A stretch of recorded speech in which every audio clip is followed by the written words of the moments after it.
मेरे वतन के उदास लोगों, न खुद को इतना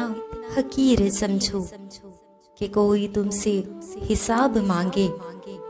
तो ख्वाहिशों की किताब मांगे। न खुद को इतना कलील समझो कि कोई उठकर कहे ये तुमसे वफाए अपनी हमें लौटा दो, वतन को अपने हमें थमा दो। उठो और उठकर बता दो उनको कि हम अहले ईमान सारे, ना हम में कोई सनम कदा है, हमारे दिल में तो एक खुदा है। मेरे वतन के उदास लोग हो, झुके सरों को उठा के देखो,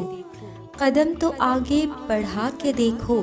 है एक ताकत तुम्हारे सर पर, करेगी साया जो उन सरों पर, कदम कदम पर